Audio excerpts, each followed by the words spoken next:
자, 여러분, 에클론이라는 종목 아십니까? 바로 이게 상장되는 종목인데요. 이번 4월 14일에서 19일에 열린 AACR에서 CAR-T 치료제 효과를 발표했어요. 그래서 기사를 보시면 알겠지만 기술 이전 논의가 가시화될 거라고 했는데요.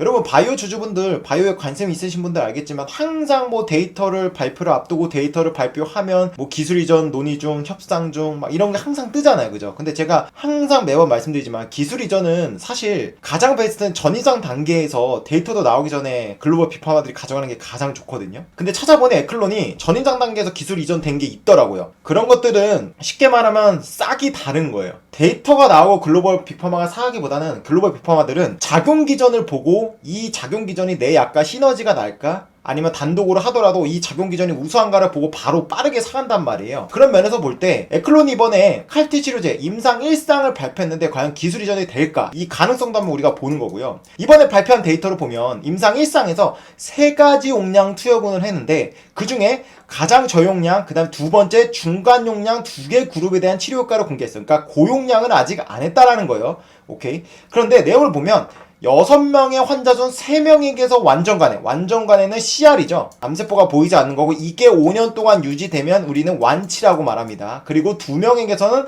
부분 관해, 그러니까 암세포가 30% 이상 줄어든 게 확인이 돼 기존 CAR-T 치료제 대비 탁월한 효과를 입증했다라고 합니다. 그리고 CAR-T 치료제의 부작용으로 나타나는 사이토카인 방출 증후, 이걸 CRS라고 하고요. 그리고 신경 독성인 아이켄S를 각각 11.1%와 22.2%로 낮게 나타났다. 그리고 3등급, 제가 항상 말씀드린 부작용 같은 경우도 3등급 이상이 중요하다. 왜? 3등급 이상이면 4등급, 5등급까지 갈 수도 있는 거고 심하면 사망까지 이를 수 있기 때문에 쉽게 말하면 이게 경공 같은 거거든요. 근데 3등급 이상 부작용 비율이 11.1%로 안전성에 대해서도 고무적인 수치를 보였다는 설명이다. 그래서 에클론 관계자가 뭐라고 설명했냐? A701은 현재 글로벌 CD19 CAR-T 제품 대비 안전성과 더불어 탁월한 항암 효과를 보이고 있다며 A701의 임상 결과를 바탕으로 국내 사업화에 전환점을 마련하겠다. 그러니까 쉽게 말하면 이번에 발표한 데이터가 효능도 경쟁력 대비 좋았고 부작용도 안전하다라고 말하는 거예요. 근데 항상 말하지만 이거는 우리가 검증을 해야 되는 거예요. 검증을 어떻게 하냐? 진짜 경쟁력 대비 데이터를 우리가 보면서 효능이 좋은지 부작용은 낮은지 비교하면 돼. 왜? 회사 측에서는 자사의 제품을 긍정적으로 말해야 되니까 마케팅적 요소가 들어간단 말이에요. 오케이? 그래서 지금 에클론 같은 경우가 데이터를 발표 때 주가가 좀 움직여줬거든요. 지금 현재는 3,255억 원입니다. 지금 현재 시가총액이 3,255억 원인데 비싼지 아니면 우리가 좀 이번에 하락하면 우리가 매수로 지켜봐야 되는지 그런 부분까지 한번 심도 있게 보자고요. 제가 한번 답변을 드리도록 하겠습니다. 이번에 에클론이 2023 AACR에서 발표한 데이터거든요. 천천히 제가 설명드릴 테니까 잘 따라오세요. 어려울 거 없습니다. 여기 보시면 첫 번째 DL1이라고 나오죠. DL1은 뭐냐면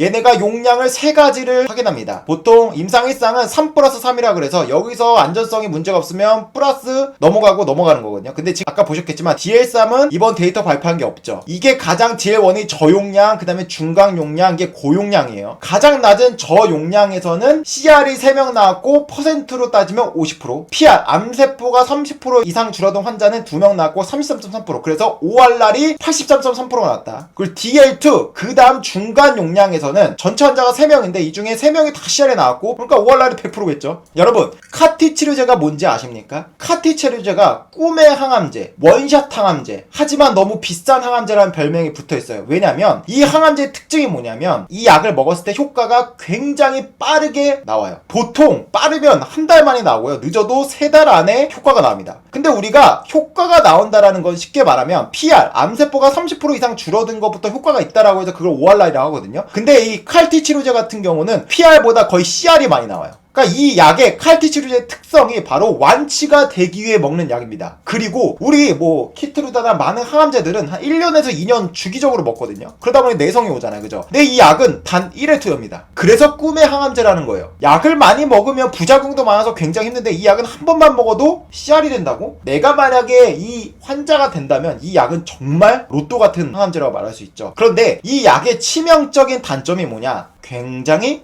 비쌉니다. 지금 이게 카티 치료제가 나온 게 시중에 한 5개 6개 되거든요. 근데 얘네가 급여가 안 되면 한 5억에서 6억 합니다. 근데 급여가 우리나라 이제 되기 때문에 한 번 맞는데 600만원 들거든요. 600만원 비싸다고도 할 수도 있지만 아예 전혀 비싼 게 아니에요. 왜? 우리 키트로다 1년 2년 맞다 보면 급여가 되더라도 금액이 한 몇백만원 나가거든요. 근데 얘네는 어쨌든 한 번만 맞으면 되니까 600만원이면 급여가 된다라고 한다면 굉장히 괜찮은 겁니다. 자, 봅시다. 여기 보시면 에클론이 이번에 임상에서 확인하고 있는 정주는 비세포 림프종입니다. 비세포 림프종 안에서도 종류가 4가지가 있어요. FL은 소모 림프종이라고 하고요. 그리고 여기 MZL이라고 하는 거는 변연부비 세포종이라고 하고, 그리고 MCL이라고 하는 건 외토세포종이라고 하고, DLBCL은 미만성 거대 비세포종이라고 합니다. 그런데 이 비세포 림프종은 보통 CD19라는 게 이상이 생기면 암이 되는 건데, CD19를 한마디로 효과적으로 내가 제어하면 암세포로 고치는 거예요. 그래서 보통 비세포 CD19에 있어서 효과가 나면 4가지의 대부분 효과가 있습니다. 에클론 같은 경우는 지금 타겟팅이 어디다? CD19다. 이렇게 보시면 돼요. 임상일상은 우리가 왜 하냐라고 한다면 그 전에 비임상은 마우스나 동물을 대상으로 하는 건데 처음으로 인간한테 하는 거거든요. 그러다 보니까 용량을 차근차근 늘려요. 일상의 가장 중요한 목적은 뭐냐면, 3번째 용량은 아직 확인을 못했지만 이 3가지 중에 가장 효능이 좋고 가장 안전한 용량을 하나를 정하는 겁니다. 이상의 권장 용량을 정하는 건데, 지금 얘는 아직 DL3가 아직 안 나왔잖아. 그러니까 아직 정해지는 않았겠죠. 근데 지금 DL1과 DL2를 보면 여러분 어떤 게 더 우수해요? 당연히 DLT가 확실하게 좋죠. 지금 보시면 CR이 환자 3명 중에 CR이 다 나와버렸잖아. 오케이? 그러니까 이 중에 꼽으라면 DL2를 아마 할 확률이 높다. DL3는 봐야겠지만. 그러니까 지금 이런 거예요. 데이터를 볼 때 이 전체 데이터, 얘네가 지금 6명, 9명인데 전체 데이터를 봐도 되지만 어쨌든 이상부터는 한 가지 용량으로 할 거기 때문에 이 100%짜리 데이터를 비교해도 된다. 이거 기본 상식으로 알고 넘어가자고요. 그리고 카티 치료제의 가장 큰 단점이 뭐냐면 바로 여기 부작용인데요. 여기가 첫 번째가 CRS라고 나오고 두 번째가 ICANS라고 나와요. 이게 뭐냐면 카티 치료제의 작용 기전이 뭐냐면 DLBC에 미만성 거대 비세포가 걸렸다라고 친다면, 그러면 내 몸에서 T세포를 채취해요. 그러니까 T세포를 카티세포, 암을 공격하는 세포로 바꾸고 조작한 다음에 다시 내 몸에 넣어요. 그러면 얘네가 몸에 들어가면 이 미만성 거대 비세포를 공격해서 나를 완치에 이르게 해주는 거예요.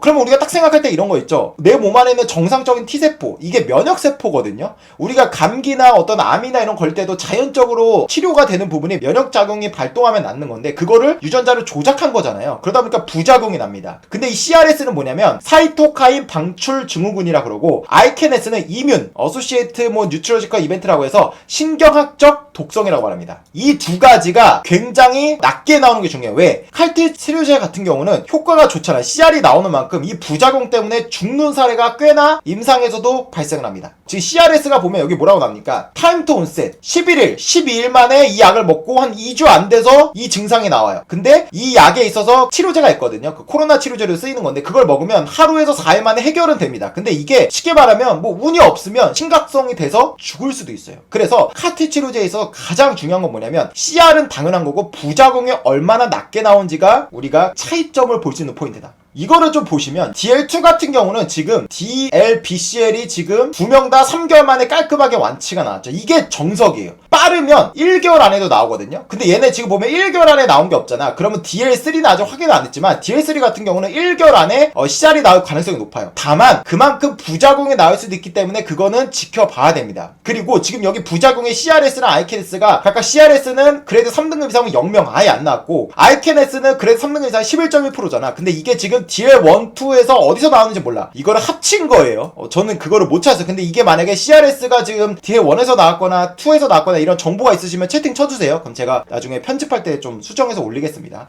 근데 여기 보시면 중요한 게 뭐냐면 얘네는 DLBCL, 미만성 거대 비세포로 추후에 임상을 진행한다 했거든요. 그래서 이 데이터가 중요한데 지금 DL2 두 번째 용량에서 깔끔하게 완치가 다 나왔다. 그리고 지금 여기 보시면 화살표가 나오죠? 이게 지금 팔로우, 그러니까 완치가 나고 끝이 아니에요. 칼티 치료제, 이 치료제가 경쟁약보다 우수하다고 말할 수 있는 포인트는 뭐냐면 이 CR이 얼마만큼 지속되는지가 중요해요. 이게 3개월 지나고 나서 예를 들어 다시 재발하거나 그러면 좋지 않거든요. 근데 이게 운때가 맞으면 막 1년, 2년, 3년까지도 CR이 유지돼요. 이 유지되는 포인트가 12개월째 CR이 유지된 포인트가 뭐 50%다, 60%다 이런 포인트가 나오는 게 추후의 관전 포인트다. 정리하면 카티 치료제 같은 경우는 CR이 나오는 건 당연한 거고, 이 CR에서 이 CR이 얼마나 지속되는지 그리고 부작용이 얼마나 낮은지가 이 약의 경쟁력을 판단할 수 있는 포인트다. 오케이? 그러면 이거를 한번 경쟁력과 비교해보자고요. 보시면 ORR이 89%고 CR이 67% 나온 건 전체 데이터입니다. 이렇게 봐도 돼. 근데 아까 말씀드렸겠지만 일상 용량 그 세 가지 중에 한 가지를 선택해서 2상에서 3상을 간다 그랬잖아 제가. 그러니까 제가 볼 때는 지금 DL1과 DL2를 했는데 DL2로 이 두 가지에서 꼽으라면 DL2가 될 가능성이 높아요. 왜냐면 100% 나왔잖아. 그리고 부작용도 낮고 부작용은 정확히 DL1, 2가 어딘지 모르지만 그러다 보니 지금 밑에 나온 CR 레이트 100%도 우리가 충분히 비교를 해볼 수 있어요. 이건 내가 그냥 뭐 내 맘대로 유리한 데이터를 가지고 비교한다는 개념이 아닌 겁니다. 그럼 얘네는 3차 치료제지 않습니까? 그죠? 그럼 3차 치료제를 비교하면 돼. 지금 얘네가 M80명이 뭐냐면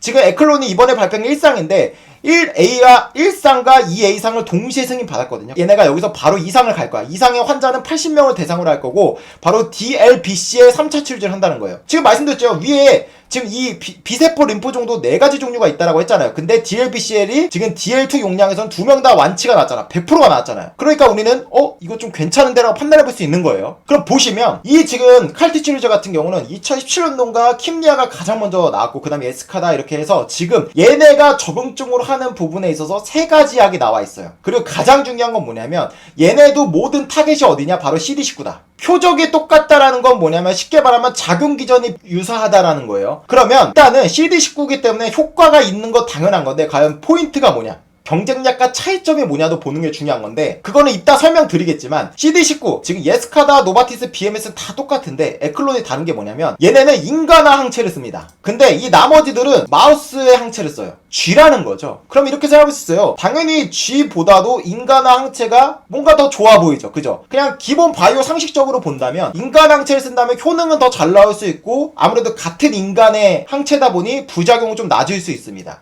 얘네 같은 경우는 마우스 항체다 보니까 접합하는 부위가 달라요. 예를 들어 얘네는 예스카다나 노바티스, BMS 같은 경우는 A란 부분에 얘네 약이 딱 접합해서 효능이 난다라고 한다면 얘네는 에클론은 그 부위가 다르거든요. 그러니까 얘네 약을 먹고 효능이 안 든 사람도 효과가 나올 가능성이 있어요. 그건 작용 기전으로. 오케이, 그건 이따 좀 설명드릴게요. 그러면 지금 얘네 데이터를 한번 깔끔하게 비교해봅시다. 가장 먼저 나온 킴리아부터 보자고요. 얘네는 이 줄리엣 임상으로 임상 이상인데 이 데이터로 지금 미국에서 바로 승인을 빠르게 내줬어요. 그래서 지금 얘네 매출액이 7,100억 정도 나왔는데 3차 치료제죠. 똑같죠? 적응증이. 근데 우리 아까 보셨겠지만 DL2로만 보면 DLBCL 2명에서 모두 CR이 100% 나왔는데 얘네가 허가 나올 때 본다면 CR이 40%. 전체군으로 보더라도 괜찮죠. 환자 수가 적은 건 감안하더라도. 예스카다 봅시다. 얘네도 똑같이 임상 이상, 임상 이름이 주마1인데 임상 이상에서 똑같이 얘도 승인이 났고 CR 레이트가 58%더 좋아졌죠. 그래서 보시겠지만 칼티 치료제가 매출액이 더 훨씬 더 잘 나오죠. 효과가 좋으니까 반응률도 높고. 그런데 지금 이 시장에서 쉽게 말하면 DLBC에서 가장 잘 나가는 약이 예스카다인데 예스카다랑 비교해도 괜찮죠. 그리고 세 번째, 지금 보시면 킴리아가 아무래도 가장 먼저 나왔지만 데이터 40% 좋은데 경쟁력이 좋잖아. 매출액이 안 나오니까 새로운 카티를 또 임상하고 있어요. 45명 대상으로 지금 얘네가 3차 치료제 하고 있는데 얘네 지금 데이터가 65%. 에클론 괜찮죠. 근데 카티 치료제 하나 단점이 뭐냐면 내 몸 자가에서 추출하는 거잖아. 그러다 보니까 이 약을 만드는데 한 달 좀 걸려요. 그러면 우리가 일반인 입장에서 이렇게 생각할 수 있어요. 아니 뭐 한 달 뭐 기다릴 수 있는 거 아니에요? 아니에요. 왜? 이 DLBC의 3차 치료잖아. 비세포 림프 중에서도 가장 공격적인 암이 바로 이 DLBCL입니다. 거대 미만성 비세포 암인데 이게 지금 한 29%, 30% 정도 비중을 차지하거든요. 그럼 지금 3차 치료제라는 거는 1차 치료제를 맞고 재발했고 2차 치료제를 맞고 재발했고 그 다음에 3차잖아. 3차 다음에 4차는 없어요. 그냥 3차 치료제 이상부터는 3차라고 다 표현하는 건데 그만큼 이 환자들의 기대 여명이 6개월밖에 되잖아요. 6개월 안에 죽는다는 겁니다. 그러면 이 환자한테서 한 달이라는 시간은 정말 크죠. 그러다 보니 카티 치료제의 가장 큰 단점이 바로 상업성이에요. 만약에 동종으로 해서 내가 미리 이거를 뽑아 놓으면 암 환자가 있다면 바로바로 주면 쉽게 말하면 상업성이 되는데 이건 작아다 보니까 환자 몸에서 채취하고 또 이거를 유전자 세포로 조작하고 또 이걸 생산하기까지 시간이 걸리다 보니까 얘네가 상업성이 그렇게 좋지가 않아요. 그러다 보니 약값이 비싸니까 그런 부분을 어느 정도 상쇄하는 거야. 오케이? 그런데 이 킴리아 같은 경우는 아마 이게 한 30일 걸릴 겁니다. 이 단점을 보완해서 이틀 만에 생산되는 카티 치료제를 얘네가 다시 만든 거예요. 이건 지켜봐야겠죠. 그러면 지금 에클론은 얼마나 걸리냐? 에클론은 기사를 보니까 얘네가 지금 목표가 2주래요. 2주를 목표로 개발하고 있거든요. 그러면 지금 아마 얘네도 한 달에서 40일 걸릴 겁니다. 보통 카티가 이 정도 걸리거든요. 그럼 여기 보시면 네 번째 불해안질환 약도 나왔거든요. 근데 얘네는 비세포 림프종 전체 데이터입니다. 여기 나오죠. DLBCL이 아니죠. 근데 여기서 이제 네 가지로 구분되는데 그 네 가지 중에 하나가 DLBCL인데 어쨌든 효과가 나는 건 맞으니까 참고로 해볼 만한데 얘네 이제 CR 레이트가 54%. 근데 우리 에클론은 전체군 데이터라면 CR이 67%죠. 확실한 건 뭐냐면 효능에서는 임상 일상이지만 이거 괜찮네? 가능성 있네? 라고 볼 수 있는 거예요. 오케이. 그러면 여기 안 나온 게 있죠. 제가 위에서 설명드린 게 뭐죠? 부작용이 중요하다 그랬잖아. 근데 여기는 부작용이 안 나왔잖아요. 그래서 제가 여기 있는 것들을 부작용을 다 가져왔어요. 여기 보시면 이건 순서대로 할게요. 주마1이 1번, 그리고 줄리엣, 킴리아가 2번, 그리고 여기 이틀 만에 생산하는 NCT, YTB323 이게 3번, 그리고 트랜센드 NHL001이 4번. 제가 번호 순서대로 부작용을 말씀드릴게요. 에클론이 지금까지 정리하면 효능에서는 어쨌든 경쟁력 대비 우수한 게 맞다. 일상이긴 하지만 검증을 하는 겁니다. 그럼 바로 이건데요. 여기가 주마 1등 나오죠. 이게 바로 1번입니다. 이제 부작용이 나는데 사이토카인 방출 중 그게 제가 아까 CRS라 그랬죠. 바로 이게 사이토카인 릴리즈 신드롬. 이게 줄임말입니다. 얘네 지금 11%. 그레이드 3등급 이상이 11% 나왔잖아요. 근데 에클론은 그레이드 1등급, 2등급이 1명 나와서 11%였고 3등급 이상은 0명이었습니다. 그리고 그레이드 3등급에서 이상 뉴로지컬 이벤트는 32% 나왔죠. 근데 우리 아이켄S는 아까 보셨겠지만 11%. 그러니까 훨씬 더 안전한 겁니다.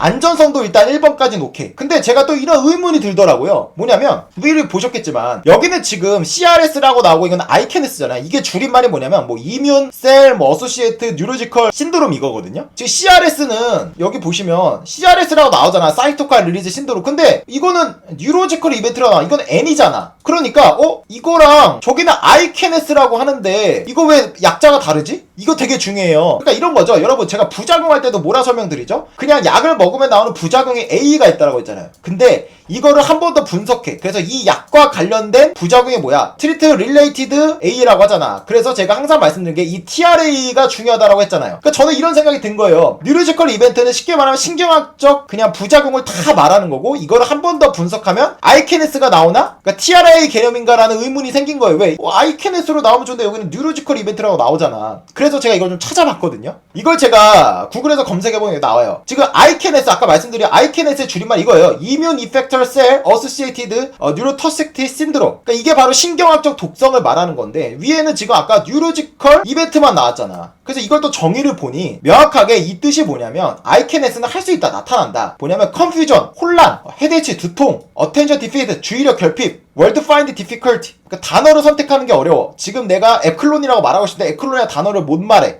포컬 뉴로지컬 디픽 이거는 국소 신경학적 결함. 엔프로테티브 트라이프 트리트 뭐 세레브럴 엔데바 이건 뇌부종. 그 다음에 트랜시트 코마 이건 반혼수 상태. 그리고 마지막 시저 이건 발작을 말하거든요. 그러니까 쉽게 말하면 아이케네스는 어떤 특정한 증상을 말하는 게 아니라 이러한 증상들을 통틀어서 아이케네스 그러니까 신경학적 독성이라고 말하는 거예요. 여러분 이해되시죠? 그래서 제가 방금 말한 이 주마1 저게 아까 N이라고밖에 안 나왔잖아요. 그죠? 그래서 이거를 제가 논문을 봤어요. 이거 논문이 있거든요. 논문을 보면 이게 이제 부작용이에요. 그럼 부작용 보면 얘네는 애니박이 나오잖아. 그러니까 지금 보시면 CRS는 이렇게 따로 설명해 주는데 얘네는 아이케네스라고 안 나오고 애니가 나오잖아. 근데 보면 우리 아까 위에 정의를 봤듯이 이게 아까 보면 내부종이었죠. 그리고 이게 아까 혼란이 있었죠. 그죠? 그러니까 그냥 애니가 쉽게 말하면 아이케네스랑 거의 동일한 개념입니다. 제가 내린 정의는 그래요. 그러니까 N이가 몇 퍼센트는 곧 아이켄S가 몇 프로이다라고 똑같이 이해하시면 됩니다. 그러면 지금 봅시다. 주마1 이거 1번이잖아요. 우리 에클론은 아까 3등급 이상 아예 안 나왔죠? 얘네 13%. 아이켄S는 한 명 11.1%였죠? 28%. 효능도 좋고 1번보다는 안전하네. 오케이. 자, 그럼 바로 이게 2번입니다. 줄리엣. 자, 부작용만 보자고요. 사이토카인 릴리즈 신드롬 CRS입니다. 22%. 여기 보시면 그레이드 3등급에서 4등급 이상이잖아요. 에클론이 좋죠? 에클론 0%였고. 그러면 뉴로지컬 이벤트. 얘네 12%. 똑같죠? 근데 어쨌든 사이토카인이 낮으니까 이것도 부작용이 괜찮네. 오케이. 3번. 얘네는 일상에서 4가지 용량을 실험했어요. 여기 보시면 제가 숫자를 달았는데 1번, 여기 보시면 1번, 2번, 3번, 4번. 근데 얘네가 지금 여기 2번 있죠? 이걸로 권장 용량을 했어요. 아직 에클론은 권장 용량이 안 나왔어. D3를 확인해 봐야 되는 거예요. 그래서 얘네는 이 두 번째 용량의 데이터를 확인하는 게 중요해요. 전체 데이터 볼 필요 없지. 이제 이걸로 임상을 할 거니까. 그죠? 세컨드 주스 레벨. 바로 이게 이제 권장 용량입니다. 이게 지금 CR이 몇 프로였냐? 73%. 우리 아까 100% 나왔죠? 오케이. 카트리지의 추후 관전 포인트 뭐냐? 이게 12개월, 24개월에서 얼마큼 CR이 유지되느냐? 근데 얘네는 1년차까지 50%가 CR을 유지했다라는 거예요. 이건 참고만 하시고. 그럼 부작용 봅시다. CRS는 16명 환자가 발생했는데 2명 빼고는 다 1등급에서 2등급이었대. 일단은 이것만 봐도 에클론이 더 좋죠. 그러면 2명은 3등급에서 4등급이라 소리잖아. 이걸 퍼센트라면 34%예요. 훨씬 좋죠, 에클론이. 그리고 아이케네스, 애니 부분을 본다면 여기는 총 5명이 나왔어. 여기는 친절하게 아이케네스라고 나오죠. 5명이 나왔대. 근데 그 중에 추천하는 용량, 그러니까 권장 용량 이건데 여기서는 총 5명의 아이케네스가 나왔는데 그중 3명이 나왔대. 그럼 3명을 보시면 되는 거예요. 그럼 이거 퍼센트를 하면 지금 얘네가 30명이거든요. 10%야, 10%. 우리는 1명이니까 11%니까 거의 동일하죠. 근데 어쨌든 CRS 부분이 훨씬 더 우리가 안전하다 보니까 이것도 확실히 경쟁력 대비 효능도 괜찮고 안정성도 괜찮네. 오케이? 네 번째 봅시다. 이게 아까 4번인데 얘네는 DLBCL이 아니고 전체 데이터입니다. 이 전체 데이터를 본다면 얘네는 이제 아이케네스랑 안 나와있죠. 애니로 나와있죠. 그죠? 그러니까 이거 제가 똑같다 아까 설명드렸습니다. 보시면 전체 등급은 무려 42%, CRS는 신경 독성 이게 아이케네스인데 이거 30% 나왔어. 이거 아까 에클론은 11%고 그레이드는 0등급이잖아. 그리고 신경학적 독성은 이게 뭐 22.2명 나왔고 이거는 이제 11%잖아요. 딱 봐도 환자 수의 차이가 있긴 하지만 에클론이 괜찮죠.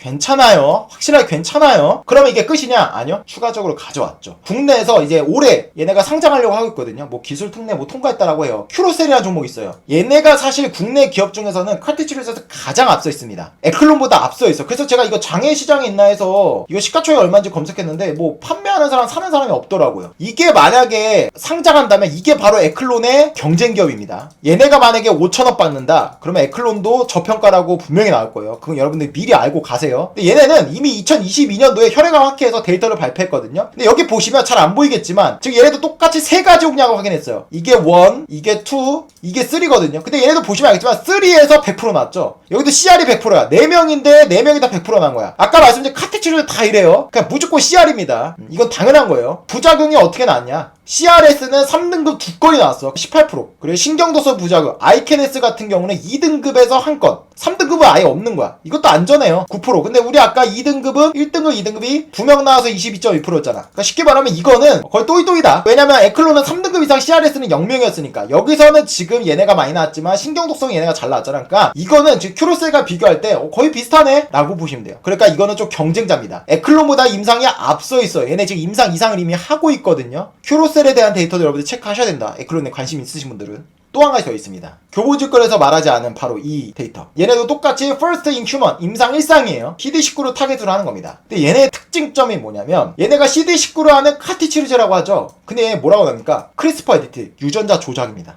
유전자 조작하면 떠오르는 정보 뭐 있죠? 툴젠. 바로 그 툴젠의 기술을 알지만 어쨌든 유전자 조작 기술을 해서 얘네는 칼티를 하는 거예요. 근데 놀랍게도 뭐냐면 제가 아까 말씀드렸겠지만 이 카티치루제의 가장 치명적인 단점이 뭐라고 그랬죠? 자가라 그랬죠. 자가는 뭐냐면 환자 몸에서 채취를 하고 그 다음에 유전자 조작을 하고 또 그 세포를 만들어서 환자 몸에 다시 주입을 해야 되는데 그 기간이 거의 한 달 넘게 걸리다 보니까 상업성이 떨어져. 근데 얘네는 지금 이 알로제네틱 뭐냐면 동종입니다.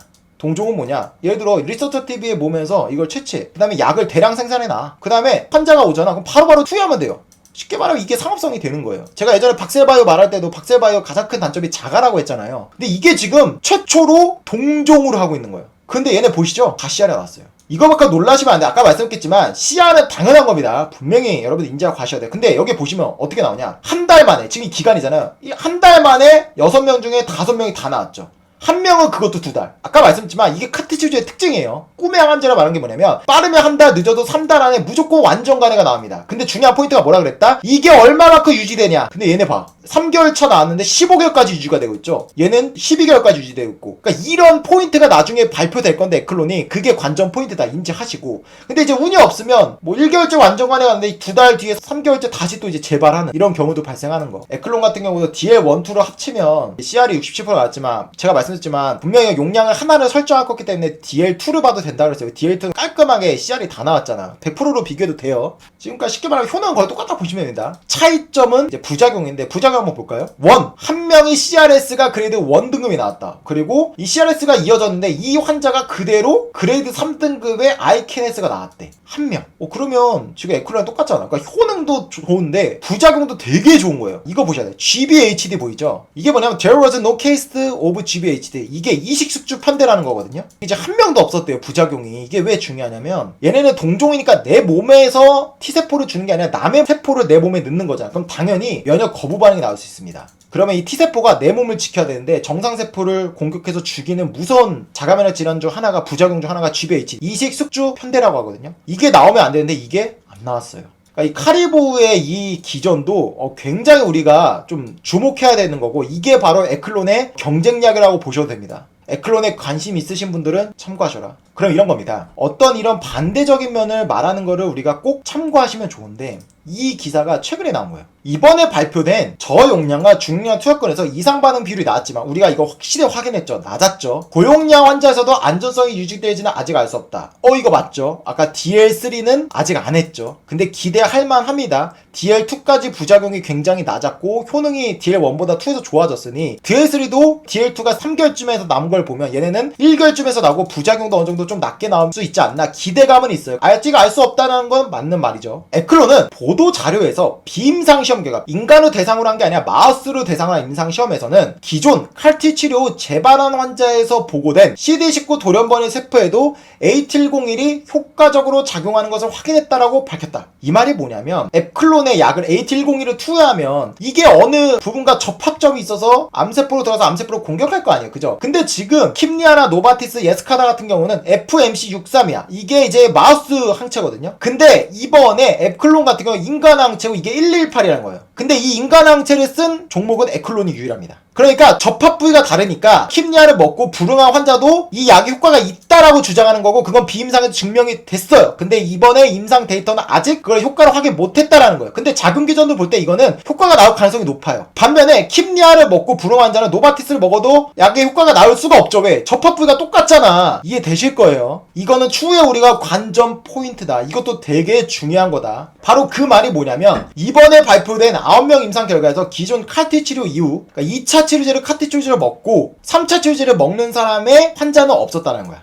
그러니까 카티 치료 아니고 그냥 뭐 다른 독성, 세포 독성 항암제를 먹은 사람만 있었다는 건데, 지금 어쨌든 간에 2차 치료제들이 많이 먹일 거라고 본다면 이거는 상업성을 볼 때 중요한 데이터다. 효과가 나올 가능성이 분명히 있다. 긍정적으로 보자 이겁니다. 또 뭐라고 하느냐? 바로 이게 제가 방금 설명드린 그거예요. 나머지는 다 마우스 항체인 FMC63 항체를 사용했는데 에클론은 인간 항체는 1218을 사용했다. 그래서 회사 측은 차별화된 기술력으로 더 좋은 치료 효과를 낼 수 있다는 게 주장이었는데, 바로 항상 말하지만 이런 주장은 믿으면 안 돼. 항상 회사 측에서는 내 약이 좋고 부작용이 적다라고 하잖아. 근데 얘네가 임상 1상에서 처음으로 이거를 일부 증명한 거예요. 100%로 증명한 건 아니지만 그 과정이니까 한 50%는 전 증명했다고 봐요. 그리고 나머지 50%도 증명을 해야 되는데, 저는 이 부분도 충분히 되게 긍정적으로 보인다는 겁니다. 정리를 하면 이번 에클론의 칼티 치료제는 100% 데이터가 아니라서 50% 정도 발표한 거거든요. 50% 안에서는 대단히 긍정적이다. 충분히 우리가 관심 있게 지켜볼 만하다. 자, 그러면 항상 저는 분석을 해야 하다 보니까 제가 할 때는 주가가 다 어떤 뭐 떨어지든 상승하든 움직임을 주고 난 후 제가 이제 나오잖아요.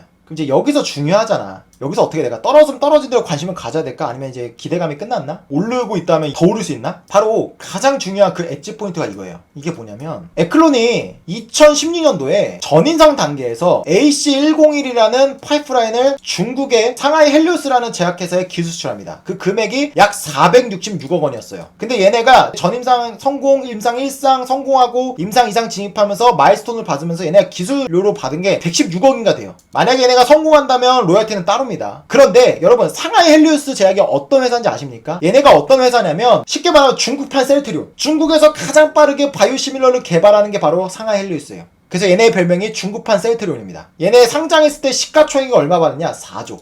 제가 항상 기술 수출을 할 때 금액도 중요하고 어떤 제약회사가 사갔는지 그 회사의 네임밸류가 중요하다라고 했잖아요. 그죠? 그래서 가장 중요한 게 글로벌 빅파마가 사간다는 게 가장 좋다. 왜? 그거는 쉽게 말하면 떡잎이 다른 거다. 막 이상한 듣도 보도 못한 어떤 회사가 사갔다라고 하는 거 의미가 없어요. 그래서 그 기업 찾아보면 뭐 나스닥에 상장됐는데 뭐 시총이 5천억. 그런 거는 의미가 없거든요. 근데 이 상하이 헬리오스가 사갔는데 이 회사가 복성제약의 자회사거든요. 중국에. 근데 복성제약이 중국에서 가장 원탑인 제약사예요. 얘네 시총이 13조입니다. 그러니까 지금 이 에클론이 AC101을 사간 회사가 중국에서 가장 잘 나가는 회사예요. 그러니까 이거는 떡잎부터 다른 거다. 그걸 알고 가셔라. 근데 이게 중요한 게 뭐냐면 얘네가 지금 임상 2상 중이거든요. 전임상에서 얘네가 가져가서 헬리우스가 엄청 빠르게 임상을 하고 있어요. 얘네가 쉽게 말하면 허센틴, 그러니까 이 트라스트주맙이 허센틴인데 이 오리지널의 바이오시밀러를 최초로 중국에서 개발한 회사야. 그래서 이 트라스트주맙을 바이오시밀러로 자샀거나 이번에 얘네가 A701을 사갔잖아. 근데 이게 HLX22예요. 걔네가 이름을 이렇게 불러요. 이거를 지금 병용요법으로 위암에서 임상을 진행 중인 거예요. 그런데 지금 얘네가 이중 맹검을 해제하기 전에 5월날에 22명을 봤더니 77.3%가 나왔어. 근데 지금 얘네가 HLX 용량을 kg당 15mg 저용량 그리고 kg당 25mg, 그러니까 저용량과 고용량을 두 가지를 확인하고 있거든요. 그럼 여기서 확인한 거에 바탕으로 데이터가 더 좋고 안전한 거를 정해서 2비상이나 3상을 할 거예요. 그런데 지금 블라인드 데이터는 저용량과 고용량이 섞여 있겠죠. 그죠? 근데 지금 HLX 이 저용량이 15mg은 2명 중에 2명이 다 5월날에 나온 거야. 100%야. 이거를 합치니까 얘네가 자체 분석했더니 85%가 이상 나올 것 같대. 이게 85%가 나온 게 아니라 지금 예측을 한 거예요. 그런데 이게 지금 중국이 코로나 때문에 임상이 지연되다 보니까 사실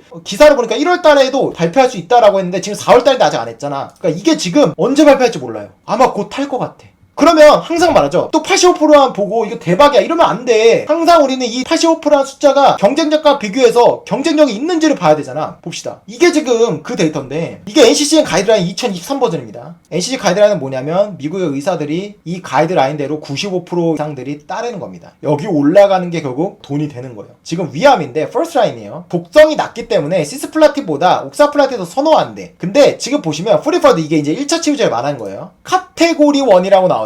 카테고리 1이 뭐냐? 쉽게 말하면 이 프리폴드도 종류가 있는데 이 중에 가장 먼저 의사들이 쓰기를 권장하는 부분이다. 그게 바로 시스플라틴과 트라스트주맙이다. 이 데이터를 보면 되겠죠? 바로 이거거든요. 47%, 85%, 40% 정도 높죠? 근데 지금 위에 보시죠. 옥살플라틴과 트라스트주맙 그리고 펜브롤주맙 세 가지야. 펜브롤주맙이 이번에 임상 3상에서 중간 결과를 발표했거든요. 근데 이 3상 중간 결과로 얘네가 가속 승인을 받아버렸어. FDA가 이 데이터 보고 승인을 내준 거야. 데이터가 좋으니까 내줬겠죠. 데이터가 얼마나 나왔냐? 여기 보시면 약 75%가 나왔어요. 74.4%. 이 얘네가 지금 732명을 대상으로 하고 있는데 133명, 131명, 그러니까 한 260명 데이터로 가속 승인을 내준 거예요. 왜 내줬겠어? 기존에 있는 표준 치료제 카테고리 1은 5월날이 47.4%인데 거의 30%를 높게 나왔으니까 FDA가 이 약이 더 좋아 라고 해서 승인을 내준 거예요. 그런데 아직 완벽한 데이터가 나오지 않다 보니 카테고리 1은 되지 않았던 거지 3상이 완벽하게 끝나고 데이터가 나오면 이거는 아마 카테고리 1이 바뀔 겁니다. 그러니까 지금 이 데이터랑 비교하는 게 중요한데 얘네는 85% 이상이 나올 거라 보고 있잖아. 와우, 대단히 기대되는구나. 이거를 우리는 뭐라 그러냐? 베스트 인 클래스. 위암 치료제에서 가장 효능이 좋은 베스트 인 클래스를 지금 도전하고 있는 거예요. 위암 환자 수, 이건 나중이지만 그냥 상업성에 대해서 그러면 위암 환자 뭐 얼마나 되는데 돈이 돼요? 물어본다면 중요한 게 뭐냐면 여기 나오죠. 헐투, 그러니까 위암 걸리더라도 내가 바이오마커를 검사했는데 헐투가 양성인 사람만이야. 그러면 위암에서 헐투가 양성인 사람의 비중이 얼마나 되냐? 약 10%에서 25% 정도 돼요. 근데 지금 이게 중국 임상이잖아요. 근데 여러분들 아시겠지만 위암은 미국에서는 희귀암이에요. 유럽과 미국에서는 잘 안 걸리고 이 위암은 대표적으로 한중일 아시아암이라 그래서 전체 암 환자 중에서 약 70% 이상이 한중일에서 걸려요. 이거는 쉽게 말하면 아시아의 암이에요. 2020년도 제가 신문기사를 봐서 그 데이터를 봤는데 암 환자 수를 뽑는 데이터가 있는데 전체 암 환자가 101만 명이 나왔어. 위암이. 근데 그 중에 중국에서 발생한 환자가 47만 명이래요. 그러니까 중국에서만 약 45%, 많으면 50% 비중을 차지하는 거예요. 근데 일본과 한국까지 합치면 이게 거의 한 70%, 75%까지 돼. 중국의 효과가 있으면 한국도 효과 있습니다. 일본도 효과 있어요. 인종이 같기 때문에. 오케이. 그리고 중국의 바이오 기술은 우리나라보다 훨씬 더 좋아요. 그러니까 이게 지금 절대 중국에서 하는 임상이라고 우리가 폄하를 하면 된다는 게 아니야. 미국과 유럽은 위암이 환자가 없거든. 그런데 지금 이거는 헐투잖아. 45만 명 그대로 보면 안 되죠. 진행성을 7, 80%라고 하면 여기서 45만 명 중에 80%라고 하면 32만 명. 그리고 여기서 이제 헐투가 10%에서 15%야. 그러면 뭐 대충 한 4만 명에서 5만 명 정도 보시면 돼요. 뭐 이건 나중에 상업성이니까. 그러니까 아무튼 5만 명 정도 대상으로 매년 발생하는 환자다. 이거 절대 작지 않아요. 큰 겁니다. 인구수가 엄청 많잖아. 그러니까 이게 지금 심상치 않습니다. 추가적으로 말할 게 뭐냐면 여기 지금 세 번째 보이시죠? JW25 이게 지금 티스렐리주맙 보이세요? 얘네도 똑같이 티스렐리주맙이 세 가지 약을 바탕으로 지금 이 시장에 1차 치료제에 지금 뛰어들었거든요. 근데 얘네 보시면 임상 2상이에요. 33명의 셀프인데 여러분 티스렐리주맙이 뭐냐면 중국의 베이진이라는 제약회사가 만든 면역항암제예요. 근데 이거를 무려 노바티스랑 글로벌 빅파마가 글로벌 판권을 사갔습니다. 제가 아까 말했죠. 기술 이전은 어떤 네임밸류 있는 회사가 사는 게 가장 중요한데 노바티스가 사갔다? 그럼 이거는 심상치 않은 거예요. 그러니까 지금 노바티스가 엄청나게 이거를 기대하는 약인데 얘네의 데이터도 몇 프로다? 75.8%다. 만약에 얘네가 75.8%로 나오면 얘네 후발주자잖아. 그러면 이거는 거의 차이가 없잖아. 1% 높더라도 상업성을 뺏는 게 쉽지가 않아요. 뭐 부작용이 엄청 차이가 있거나 가격이 싸지 않는 이상. 근데 이거는 10% 차이가 넘게 날 수 있잖아. 이거는 부작용이 조금 있더라도 환자가 먹을 수도 있고 가격이 비싸더라도 먹을 수 있고 이거는 훨씬 더 유리한 거예요. 그러니까 지금 이 85%라는 숫자가 얼마냐면 예측이긴 하지만 그 이상이 나올 수도 있는 건데 대단히 지금 의미 있는 숫자가 나올 수 있다라는 거 여러분들이 인지하셔야 되는 거예요. 정리해봅시다. 이런 기사가 떴더라고요. 이 기사의 요지가 뭐냐면 여러분 이대로 검색해보면 쉽게 말하면 얘네가 상장할 때 뭐 3가지 약물을 기수출한다고 약속을 했는데 3가지 중에 1개는 이미 접었고 나머지 2개는 기수출이 안 됐어. 그러니까 약속을 좀 안 지켰다 이런 내용이거든요. 근데 저는 그렇게 보지 않아요. AC101이 어쨌든 전임상 단계에서 중국에서 가장 큰 복성 제약의 자회사인 중국발 셀트리온인 바로 이 상하이 헬리우스라는 데에 기수출이 됐죠. 466억 원에. 얘네가 홍콩 증시에 상장했을 때 시가총액 4조 받았는데 물론 지금 떨어져서 1조 4천억이거든요. 그래도 높죠. 에클론 지금 현재 시가총액 3,250억입니다. 얘네가 이번에 데이터 발표하고 뭐 거의 25% 꽤나 많이 움직였었어요. 그리고 이제 떨어진 건데 우리 아까 보셨겠지만 유전자 조작 그리고 동종 이거는 기술력이 엄청 좋은 거잖아. 칼티의 유전자 조작과 동종이라는 기술이 2가지가 들어간 것 때문에 저는 작용 기전을 볼 때 에클론보다는 이게 좋다라고 보여져요. 그러다 보니 얘네가 일상 아까 그 데이터 우리가 CR 다 나오고 부작용도 되게 좋은 그 데이터를 발표했을 때 얘네가 시가총액 무려 7,300억이었습니다. 제가 봤을 때 이것만 보고 막연하게 에클론이 지금 반토막이니까 너무 싸다라고 말할 수는 없을 것 같아요. 왜? 얘네는 크리스퍼라는 기술이 들어갔잖아. 하지만 에클론이 그렇다면 나쁘냐? 아니요. 왜? 에클론은 아까 보셨겠지만 킴리아나 예스카다 같은 경우는 지금 마우스 항체 아까 뭐 FC63이었는데 얘네는 인간 항체라서 1283인가? 그게 다르기 때문에 기존의 카티 치료제를 먹고 불응화 환자도 효능이 나올 가능성이 있다라고 했잖아요. 그리고 비임상에서 그게 낫고 그리고 추후 그건 증명할 거고 그렇기 때문에 이게 어쨌든 에클론도 경쟁력 대비 차이점이 있고 그거를 단순하게 주장만 한 게 아니라 얘네가 증명할 수 있는 부분은 차근차근 다 증명해가고 있어요. 나머지 분도 충분히 긍정적으로 기대하고 있습니다. 이런 겁니다. 만약에 어쨌든 에클론이 제가 이거 발표하고 나서 한 일주일 됐잖아요. 지금 주가 떨어지면 좀 어쨌든 투자적으로 보면 기대감이 소멸되니까 이건 조금 들어가 그렇잖아요. 이 카티만 본다면. 근데 위에 보셨겠지만 위암 치료제 A702 전임상 단계에서 2010년도에 기술 수출한 이게 지금 임상 이상의 데이터가 언제 발표할지 몰라요. 2022년도에 발표한다고 하던 게 계속 늦춰진 거거든요. 이거 아마 곧 발표할 거예요. 상하이 헬리우스는 뭐 제가 이걸로 정확히 모르지만 어쨌든 최근에 오른 게 좀 오히려 좋게 보이더라고요. 그런 기대감이 좀 반영되지 않았을까? 에클론 3,255억. 저는 이 주가가 지금 만약에 카티에 대한 기대감 소멸 떨어지면 오히려 저는 기회라고 생각해요. 왜? 또 다른 기대감이 하나 모멘텀이 있잖아. 그리고 이게 단순한 데이터가 아니라 베스트 인 클래스 그 가능성 우리는 봤잖아요. 정리하면 에클론 지금 시가총액 3,255억 원에 여러분들이 대단히 관심을 가지셔라. 끝.